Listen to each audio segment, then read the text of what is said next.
les comentaba a los maestros que, pues cuestiones constitucionales, ¿no? De normas que yo pensaba, creía o consideraba que eran inconstitucionales, ¿no? Y decían, no, pues es que esto no tiene nada que ver aquí, esto es civil, ¿no? Esto es civil.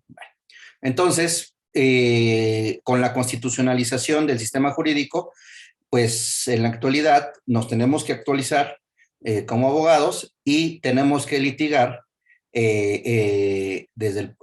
ahora ya también con la materia constitucional, derechos humanos y tanto de fuente constitucional como de fuente convencional. ¿Por qué hago la distinción? ¿Por qué hago la distinción entre constitucional, derechos humanos, de fuente constitucional y de fuente convencional?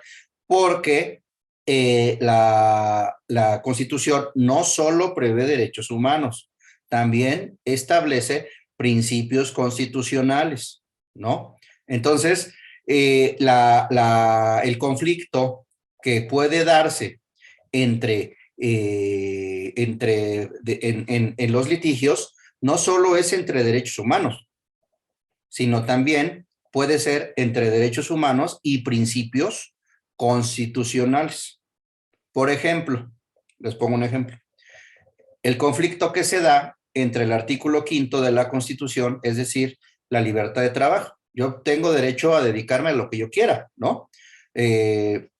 Nadie puede ser privado del producto de su trabajo y nadie puede ser impedido a que se dedique a la actividad, trabajo, que le acomode siendo lícitos, ¿no? Salvo por resolución administrativa o jurisdiccional en ciertos casos, ¿no? Entonces, me puedo dedicar a lo que yo quiera. Y de ahí derivaba uno de los principios de la autonomía de la voluntad, que es uno de los principios fundamentales del Código Civil, de la materia civil, la autonomía de la voluntad. Pero por el otro lado está un principio constitucional derivado de los artículos 25, 26 y 28. Los principios, el principio constitucional de las prohibiciones que derivan de los monopolios, de las prácticas monopólicas, ¿no? Entonces, por un lado hay un derecho humano o un derecho humano de fuente constitucional, ¿no? Y por el otro lado está un principio constitucional que regula la libre concurrencia y la libre competencia. Son dos cosas diferentes, ¿no? Entonces, ¿qué tiene mayor valor? Pues para atender a ese conflicto tenemos que utilizar la metodología de adjudicación constitucional que se llama el juicio de ponderación. El juicio de ponderación es diferente si es un juicio de ponderación entre derecho y derecho y entre derecho y principio. Son diferentes. Entonces, es para que lo tengan. Bueno, ya sentado esto, vamos a la cancha, pues, vamos a la alberca.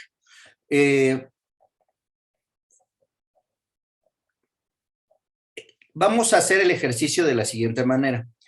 He visto y me ha pasado que le damos muy poco valor, o por lo menos yo hasta hace algún tiempo le daba muy poco valor a las equivocaciones y a los errores. Tenía pánico a equivocarme. Sin embargo, me di cuenta que he aprendido más de los errores que de los aciertos. Entonces, la metodología que quiero utilizar en esta charla es que aprendamos de los errores, ¿no? Porque me acuerdo más de los errores para evitarlos, de que he cometido en mi vida, que de los aciertos que he tenido en mi vida profesional, ¿no? Eso ha forjado la poca o mucha experiencia que yo tengo, ¿no? Entonces, lo que quiero es, el ejercicio que vamos a hacer es el siguiente. Vamos a hacer la demanda, la contestación en estos días que nos faltan, martes y miércoles hacemos la demanda, jueves y viernes la contestación, aplicando no solo el tema del derecho civil, sino aplicando las herramientas constitucionales, y lo vamos a hacer de la siguiente manera. Primero lo vamos a hacer a la vieja usanza, como ustedes saben hacerlo. Y después lo vamos a hacer con una metodología que yo les voy a proporcionar, que yo les voy a sugerir. Y entonces van a comparar cuál es la que les permite una mayor eficacia y eficiencia y una mayor facilidad para plantear sus casos, ¿no? Y eso no solo es de ustedes y de nosotros, o de mí y de ustedes. En términos generales, he visto que cuando un abogado estudia un asunto, no tiene una metodología. Revisa esto, y le encontré esto, y le encontré el otro, pero no tienen una metodología, ¿no? Entonces, quiero que después de que hagamos la demanda, desde el hoja en blanco hasta la contestación a la demanda, ustedes salgan con una metodología para elaborar cualquier demanda. Cualquier demanda es cualquier demanda, ¿no? Porque en todas las demandas efectivamente hay cambios, ¿no? Cambian los plazos, cambian los términos, cambian los requisitos, cambian algunas cosas. Sin embargo, en el esquema es lo mismo, ¿no? Es lo mismo. Todas las demandas y todas las contestaciones a las demandas tienen una premisa normativa, tienen una premisa fáctica y tienen una premisa probatoria. Todas, todas, civiles, penales, administrativas, laborales, todas, todas. Y hay una metodología para identificar cada una de las premisas y plasmarlas en la demanda. Entonces, yo no digo que no utilicen formatos ni machotes. A veces es bueno para darse una idea de cómo redactar, etcétera, etcétera, ¿no? Pero con esta metodología van a poder partir de cero y realizar cualquier tipo de demanda. Cualquiera, ¿no? A ver, entonces, designen a un representante de la parte actora y designen a un representante de la parte demandada. Y entonces lo que vamos a hacer es, me van a decir, ese representante les voy a dar 15 minutos y ese representante van a platicar con ese representante y en 20 minutos, no más, no necesitamos más, van a plantear su demanda y me van a decir cómo harían ustedes su demanda. Y después, es decir, cuál es el camino que siguieron ustedes para hacer su demanda. Y después de esos 15 minutos o 20 minutos, la parte demandada va a hacer su contestación a la demanda y me van a decir los pasos que siguieron para hacer su contestación a la demanda. Es decir, si primero pusieron el tabique de acá, pusieron las puertas, después las ventanas, o primero las ventanas y después las puertas, etcétera, etcétera. Y después, yo les voy a mostrar la metodología, una metodología muy sencilla, pero muy poderosa para poder realizar cualquier tipo de demanda y para poder realizar cualquier tipo de contestación a la demanda. A ver, el caso es el siguiente. Vamos a ponerles nombres. Juan Pérez, Juan Pérez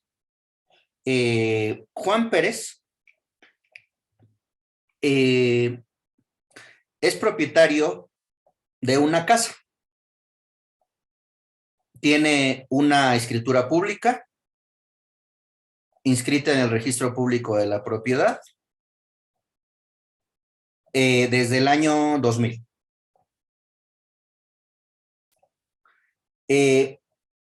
Juan Pérez dice, oye, pues ya me voy a ir de la Ciudad de México y quiero vender mi casa.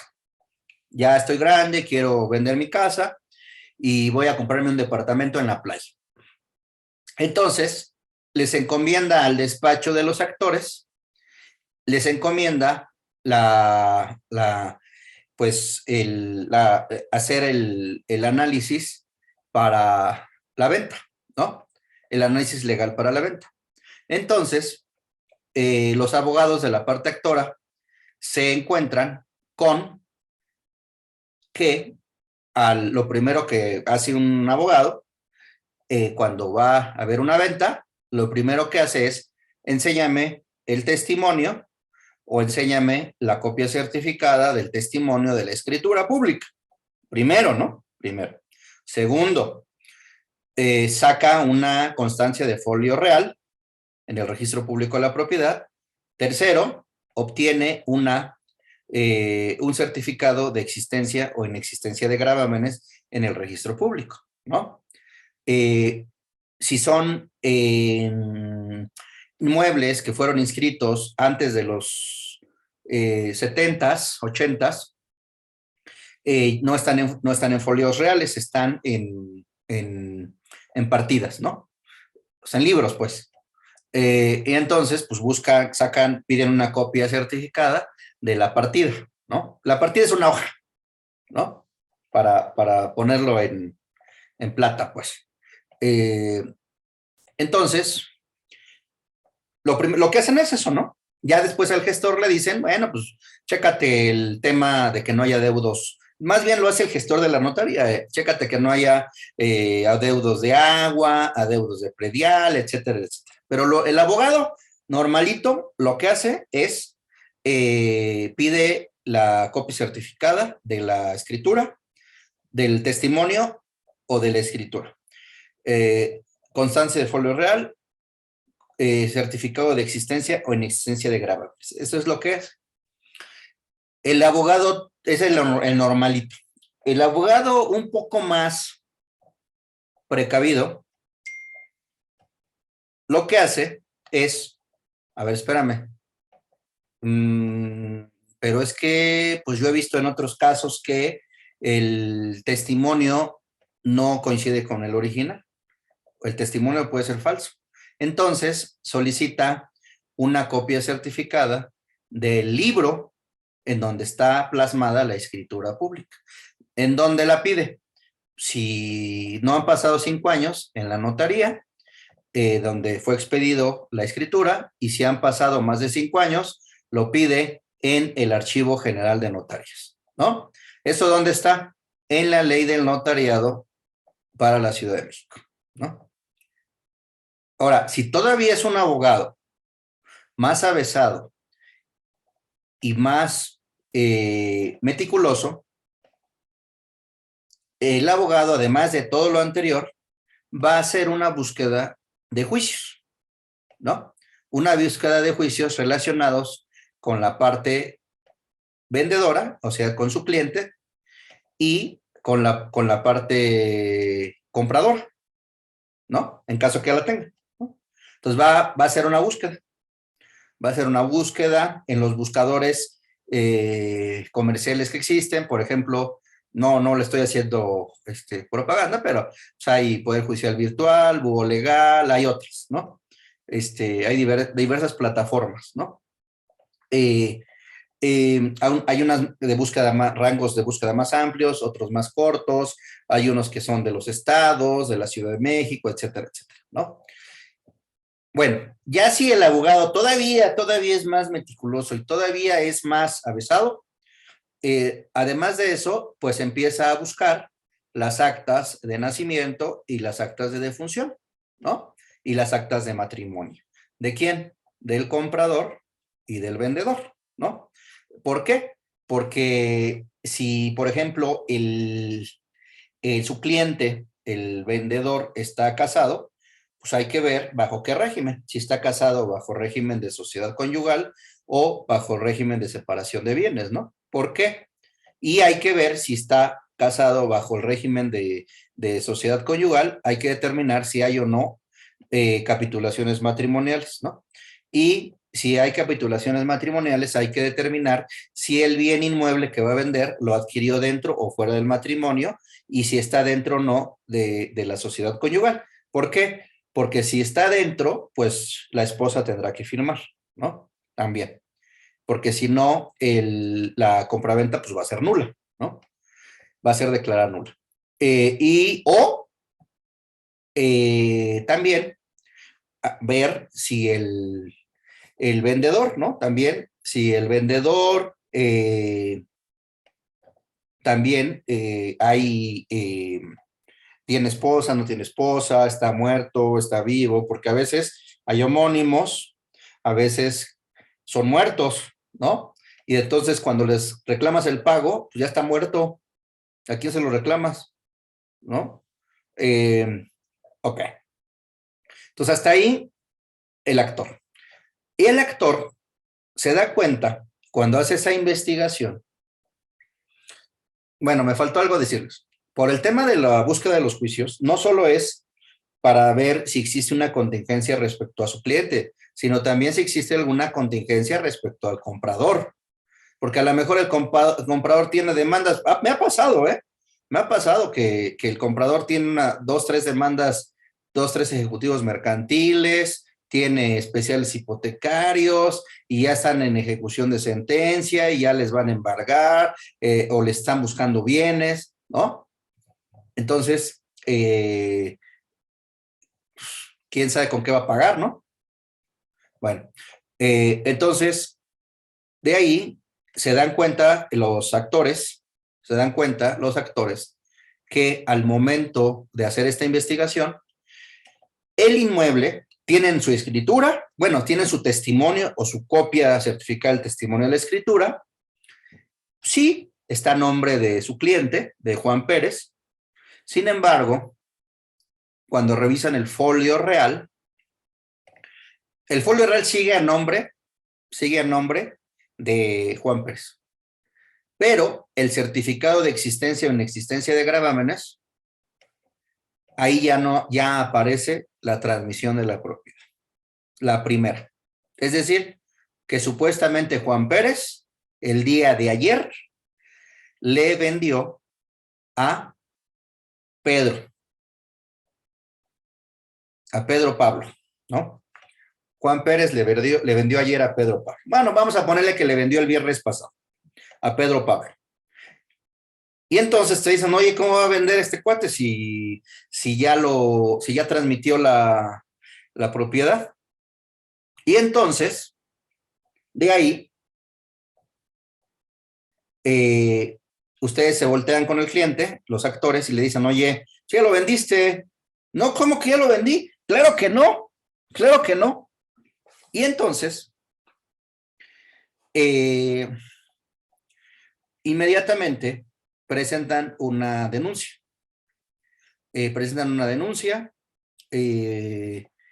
Por la posible simulación del acto jurídico, es decir, de la compraventa, pero no hay manera, no solicitan la custodia del folio en términos de la ley registral de la Ciudad de México, ni solicitan el aseguramiento del folio en términos del Código Nacional de Procedimientos Penales. Y cuando se dan cuenta y piden otro certificado de existencia o inexistencia, ya hay una segunda venta. Es decir, Pedro Pablo le compra, supuestamente le vendió a Miguel, y Miguel le vendió a Burundanga, pues, vamos a ponerle así, ¿no? Entonces, cuando reaccionan ustedes, ya hay tres ventas. Y después, ese es para los actores. Entonces, tienen que plantear su demanda. Y cómo la van a plantear, ante quién la van a plantear, qué hechos van a hacer valer y qué pruebas van a presentar, ¿no? Es decir, cuáles argumentos legales, es decir, la premisa normativa, qué argumentos fácticos, la premisa fáctica, y qué argumentos probatorios, la premisa probatoria. Ahora, del lado de los demandados. Pues a lo mejor el tranza era el primero, a lo mejor el tranza era el segundo, pero a lo mejor el tercero ya no es el tranza, ¿no? A mí me van a vender, a mí me vende, a Burundanga le vendió el titular registral, ¿no? El titular registral, yo le compré, yo Burundanga, que es el cliente de los demandados, le compró al titular registral y le pagué, ¿no? Entonces, al pagarle, los abogados de la parte actora, antes de presentar su demanda, van a hablar con Burundanga y le dicen, oye, Burundanga, pues te vendieron algo ajeno. ¿Cómo que vendieron algo ajeno? Sí, porque ese inmueble no era de quien te lo vendió, sino me simularon la compraventa. Y entonces Burundanga va a ver a los abogados de la parte demandada y les dice, oye, pues entonces estoy en riesgo porque me van a demandar, me van a querer quitar la posesión y la propiedad, porque dicen que el que me vendió no es el propietario, ¿no? Y entonces los abogados de la parte demandada, lo primero que revisan es, déjame ver el testimonio de tu escritura o la copia certificada de escritura. Igual, entonces hacen el caminito, ahora de regreso, checan el testimonio o la copia certificada de la escritura, checan la constancia de folio real, checan la constancia, el certificado de existencia o inexistencia de gravámenes y dicen, oye, pues yo le compré al titular registral. Yo le compré al titular registral y en términos de tal artículo, le dicen a su cliente, pues tú eres un tercero adquirente de buena fe, ¿no? Entonces empiezan a preparar su posible contestación a la demanda, ¿no? Entonces empiezan a preparar sus posibles escenarios, es decir, desde su premisa normativa, qué artículos van a hacer valer, desde su premisa fáctica, qué hechos van a hacer valer, y desde su premisa probatoria, qué pruebas van a hacer valer, ¿no? Más adelante les voy a comentar algunas cosas que pocos utilizan y pocos estudian. Por ejemplo, en la premisa normativa, hay algunos libros que les van a servir para armar su premisa normativa. Para la premisa fáctica, hay algunos libros también sobre cómo describir los hechos constitutivos de las acciones y de las excepciones. No es como queramos, no es como podamos, tiene una técnica y tiene una estrategia y tiene una forma de ser redactados. ¿Por qué? Porque luego tienen problemas al formular las preguntas o al formular los interrogatorios o al formular los pliegos de posiciones o formular las preguntas abiertas, porque están mal redactados los hechos, ¿no? Hay una forma específica de redactar los hechos. Y luego también hay unos libros que les voy a mandar sobre las pruebas. Normalmente nos estudiamos el derecho probatorio, pero no estudiamos probática. Entonces, muy pocos estudiamos probática. Y entonces, si no saben probática, pues no van a saber estrategia probatoria. Van a saber que hay una documental, hay una testimonial, hay una pericial, etcétera, etcétera. Van a saber los requisitos formales, pero su estrategia va a ser deficiente si no saben probática, ¿no? Si no saben jurimetría, si no saben probática, si no saben storytelling o storytelling, ¿no? Si no saben esas cosas, pues, o más bien, lo digo en positivo, si las saben, va a ser más fácil que puedan ganar sus demandas, ¿no? O sus contestaciones, ¿no? Sus defensas, ¿no? Por ejemplo, storytelling es una forma de narrar, es una metodología para narrar. Jurimetría se refiere a la creación de premisas normativas y la probática, pues a las estrategias probatorias, ¿no? Hay libros de todo eso, ¿no? Bueno, les voy a dar 15 minutos, 20 minutitos, ahorita son no, 15, porque no está muy sencillo el asunto. Son 8:15, bueno, 8:35, va.